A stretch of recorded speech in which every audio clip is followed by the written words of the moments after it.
Hello everyone, my name is Tony Garg और हमने chapter start किया थ्योरी ऑफ डिमांड।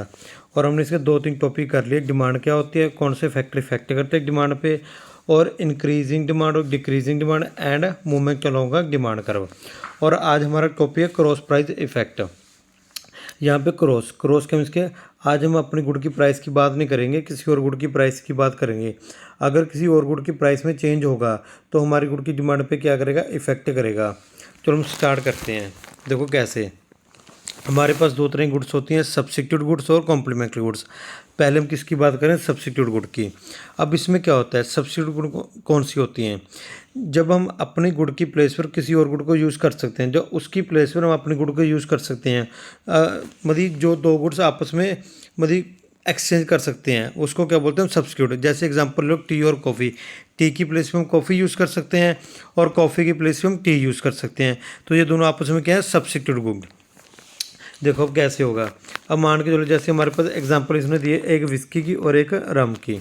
अब हुआ कि विस्की मैंने रम से, विस्की को मैंने डब्ल्यू से डिनोट कर दिया और रम को आर से। अब क्या होगा, रम का प्राइस क्या हो गया, इंक्रीज हो गया।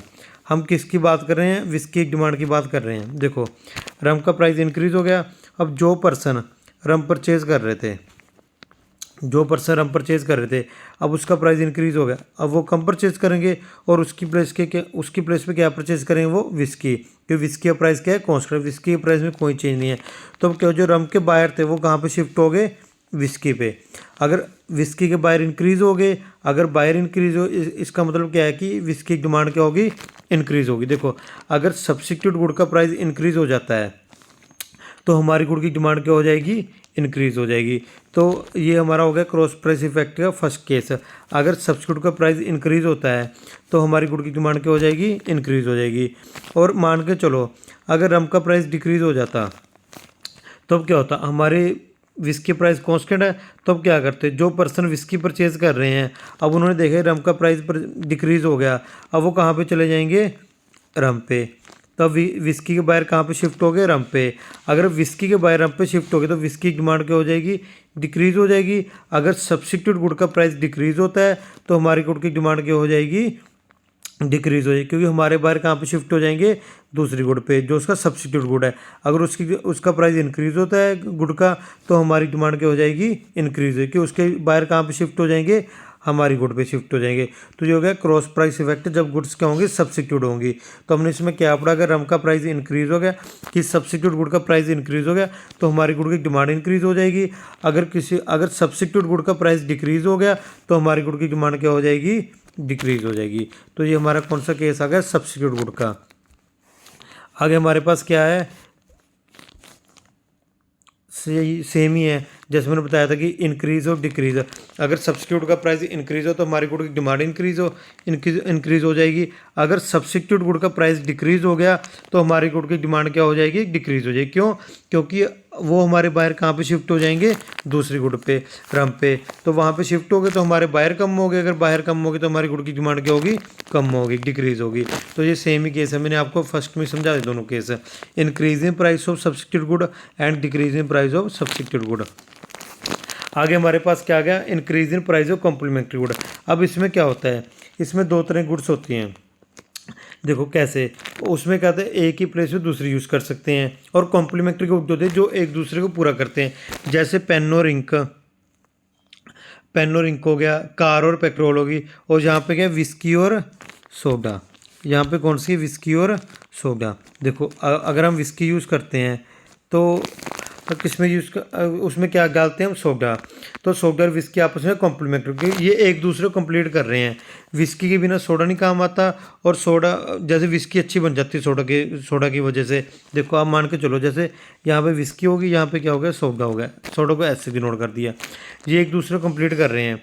अगर सोडा का प्राइस इंक्रीज हो जाए तो डायरेक्टली तौर पे विस्की का प्राइस भी इंक्रीज़ हो जाएगा, क्योंकि हम विस्की में क्या यूज़ करते हैं, सोडा यूज़ करते हैं। अगर विस्की का जैसे मतलब ओवरऑल विस्की का हमारे पास क्या हो जाएगा, प्राइस इंक्रीज, तो विस्की की डिमांड क्या हो जाएगी, कम हो जाएगी, क्योंकि अगर सोडा का प्राइस बढ़ गया तो इंटरेक्टिव तौर पर विस्की का प्राइस भी बढ़ गया, तो विस्की की डिमांड क्या हो जाएगी, कम हो जाएगी। और सोडा का प्राइस कम हो जाए तो इंटरेक्टिव विस्की का प्राइस कम हो जाएगा, तो विस्की की डिमांड क्या हो जाएगी, इंक्रीज़ हो जाएगी। अगर कॉम्प्लीमेंट्री गुड का प्राइस इंक्रीज़ होता है तो हमारी डिमांड क्या हो जाएगी, डिक्रीज़ हो जाएगी। अगर कॉम्प्लीमेंट्री गुड का डिमांड डिक्रीज़ होता है तो हमारी गुड की डिमांड क्या हो जाएगी, इंक्रीज़ हो जाएगी। तो ये हमारे पास क्या आ गया, कॉम्प्लीमेंट्री गुड का केस। अगर किसी कॉम्प्लीमेंट्री गुड का प्राइस इंक्रीज़ होता है, चलो मैं आपको एक और एग्जांपल देता हूँ, आगे कई बच्चे यहाँ पे प्रॉब्लम, जैसे हम माने कार और पेट्रोल, कार और पेट्रोल, कार और पेट्रोल। अब इसमें क्या हुआ, अगर पेट्रोल का प्राइस इंक्रीज़ हो गया तो हमें इंटरेक्ट, जब हम कार परचेज़ करो उसके बाद हमें क्या यूज़ कर, कार चलाने के लिए हमें किसकी नीड पड़ेगी, पेट्रोल की। अगर पेट्रोल का प्राइस इंक्रीज़ हो गया तो इंटरेक्टिव तौर पे बाद में कार का जो एक्सपेंस हमारा क्या हो जाएगा, इंक्रीज़ हो जाएगा। अगर कार का एक्सपेंस इंक्रीज़ हो जाएगा तो अब उसकी कार की क्या हो जाएगी, डिमांड क्या हो जाएगी, डिक्रीज़ हो जाएगी। अगर पेट्रोल का प्राइस कम हो गया तो हम ज़्यादा कार परचेज़ करें, क्योंकि हमें पता है कि बाद में हमें एक्सपेंस क्यों कम होंगे, तो कार की डिमांड क्या हो जाएगी, हमारी इंक्रीज़ हो जाएगी। ये हमारा क्यों, ये कार और पेट्रोल भी क्या होता है, कॉम्प्लीमेंट्री गुड, क्योंकि ये एक दूसरे को कंप्लीट करते हैं। सिंपल सी बात है, हमने क्या पढ़ा है कि अगर कॉम्प्लीमेंट्री गुड का प्राइस इंक्रीज़ होता है तो हमारी गुड की डिमांड क्या हो जाएगी, डिक्रीज़ हो जाएगी।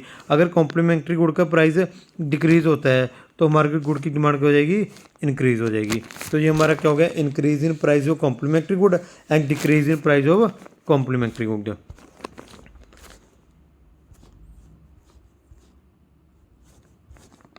चलो आपको ये वैसे गलती से लिखा गया, सब्स्टिट्यूट यहाँ पे कॉम्प्लीमेंट्री को जाना था, तो देख लेना आप। आगे आ गया हमारा relationship between income and demand. देखो मैंने आपको ये टॉपिक पहले भी करवाया है।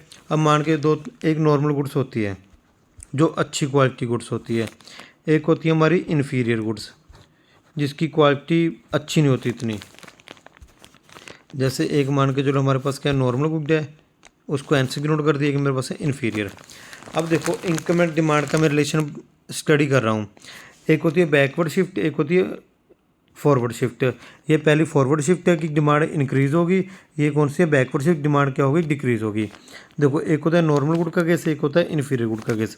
अगर मान के चलो कोई पर्सन है उसकी इनकम इंक्रीज़ होगी, नॉर्मल गुड्स होती हैं अच्छी क्वालिटी की, इन्फीरियर गुड्स होते हैं चीप क्वालिटी की। अगर मान के चलो किसी पर्सन की इनकम इंक्रीज़ होगी, अगर इनकम इंक्रीज़ होती है तो वो कौन सी गुड्स परचेज़ करेगा, नॉर्मल गुड्स अच्छी क्वालिटी की, और उसकी डिमांड किस गुड्स की कम हो जाएगी, इन्फीरियर गुड्स की। देखो अगर इनकम इंक्रीज़ हुई, हमें क्या पता चला, इन्फीरियर गुड्स की डिमांड कम हो जाएगी और नॉर्मल गुड्स की डिमांड क्या हो जाएगी, इंक्रीज़ हो जाएगी। अगर इनकम कम होती है हमारी, डिक्रीज़ होती है इनकम हमारी, इनकम क्या होगी हमारी, डिक्रीज़ होगी, तो अब हम नॉर्मल गुड्स परचेज़ कर नहीं सकते, तो नॉर्मल गुड्स की डिमांड क्या हो जाएगी, कम हो जाएगी, और इन्फीरियर गुड की डिमांड क्या हो जाएगी, इंक्रीज़ हो जाएगी। कि हमारे पास इतनी इनकम नहीं है कि हम नॉर्मल गुड्स परचेज़ कर सकें, तो हम कौन सी गुड्स परचेज़ करेंगे, इन्फीरियर गुड्स। और अब हमें क्या पता चला कि जब इनकम इंक्रीज़ होती है तो नॉर्मल गुड्स की डिमांड इंक्रीज़ होती है और इन्फीरियर गुड्स की डिमांड क्या होती है, डिक्रीज़ होती है। अगर इनकम रिड्यूस होती है तो नॉर्मल गुड्स की डिमांड डिक्रीज़ होती है और इन्फीरियर गुड्स की डिमांड क्या होती है, इंक्रीज़ होती है। और यहीं पे ये है, देखो नॉर्मल गुड्स का केस है, increase income decrease in income. देखो अगर इंक्रीज इन इनकम हुआ तो नॉर्मल गुड्स की डिमांड क्या हो जाएगी, इंक्रीज़ हो जाएगी, तो यहाँ कहाँ पे शिफ्ट होगी ये, फॉरवर्ड। और अगर डिक्रीज इन इनकम, अब हम नॉर्मल गुड्स परचेज़ नहीं करेंगे, कौन से गुड्स परचेज़ करेंगे, इन्फीरियर, तो नॉर्मल गुड्स की डिमांड क्या हो जाएगी, डिक्रीज़ हो जाएगी, तो डिमांड कर कहाँ पे शिफ्ट हो जाएगी, बैकवर्ड। ये फर्स्ट वाली इंक्रीज इन इनकम है और सेकंड वाली डिक्रीज इन इनकम है। तो ये हमारा क्या हो गया, नॉर्मल गुड्स का केस। आगे हमारे पास क्या है, इन्फीरियर गुड।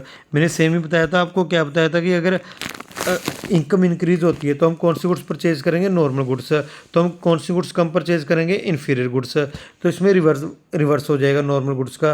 अगर हमारी इनकम डिक्रीज़ होती है तो हम कौन सी गुड्स परचेज़ करेंगे, इन्फीरियर गुड्स, और कौन सी गुड्स कम परचेज़ करेंगे, नॉर्मल गुड्स।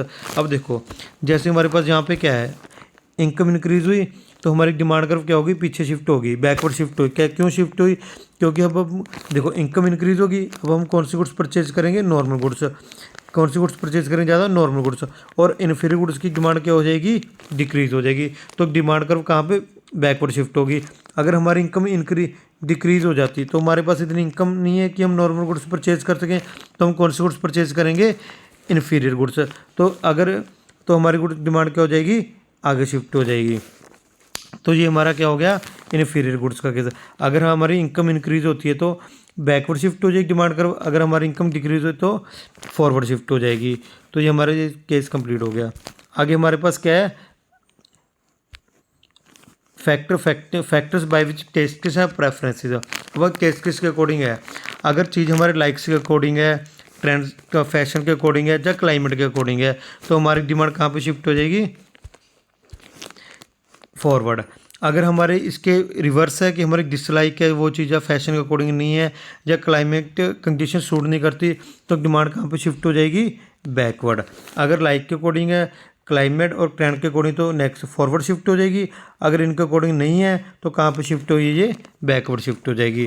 तो ये हमारा क्या क्या टेस्ट्स एंड प्रेफरेंसेस। तो ये हमारा ये टॉपिक कंप्लीट हो गया। तो अब ये हमारा चैप्टर कंप्लीट हो गया सारा। आई होप आप सबको ये सारा चैप्टर क्लियर हो गया होगा। अब हम नेक्स्ट वीडियो में हमारा न्यू चैप्टर स्टार्ट करेंगे। Thank you so much.